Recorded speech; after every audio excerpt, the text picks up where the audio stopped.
To our United Pentecostal Church evangelist out there, I thought I'd just drop a little word from somebody that's done that. Pray that I never have to do it again. But we love and appreciate every one of you. I preached my first revival over 40 years ago, and almost 40 years ago this year, I started going full-time after leaving Bible college in 1980. And so I've been through some experiences now and then again. I want you to know that you're a very integral part of the body of the United Pentecostal Church. Every one of our churches depend upon the ministry of the evangelist, and we don't give you enough credit, but we do appreciate it. But let me just address some things during this crisis.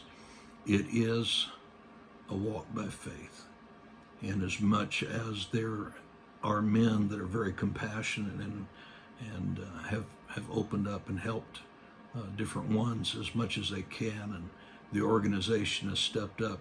I'm like the missionary, just wished we could have had it during our day, but thankful that we're able to do those kind of things for you men. But it does not take away from the fact that what you're doing is a walk of faith. You depend upon the generosity of pastors, and you don't ask specifically for a certain amount. Everything you do is by faith. God takes care of you, and he's proven himself to you over and over again. And that's a great lesson in the ministry, is watching how God will take care and supply every one of your needs. Now, it was back in early spring of 1984, I believe. My wife and I had just been married a little over a year perhaps, and we had a season. It wasn't a pandemic or an epidemic. It was just a season for me and my wife.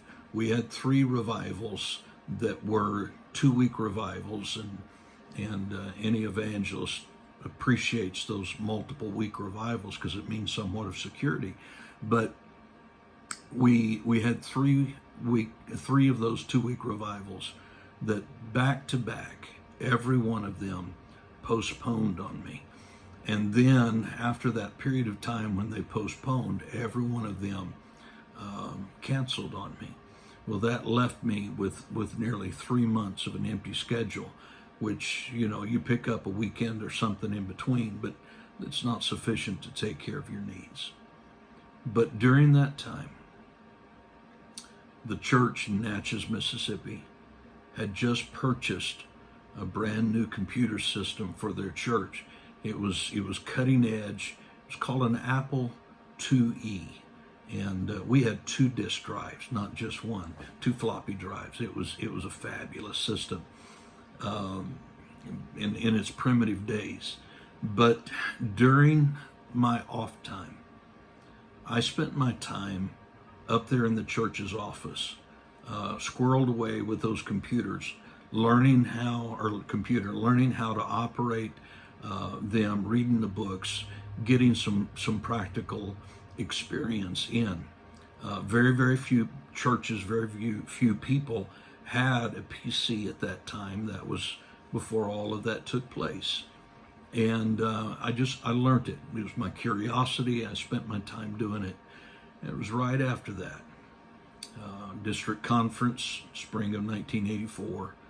Charles Triplett, my wife's pastor, became the district secretary for the Mississippi district.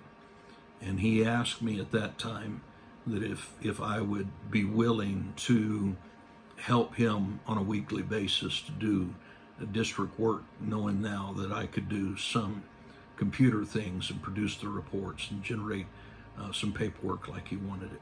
And so we did. Grand total at that time of $300 a month. He did get me a raise after a few months, and we moved it up to $400 a month. But regardless, that started one of the greatest seasons of my life. It formed the future Because of that, I became known throughout Mississippi and a few other places as a go-to guy for computer work. I built computers. I set up churches, accounting systems. I helped debug people's computers. I did things like that, and ended up working for the district for many years.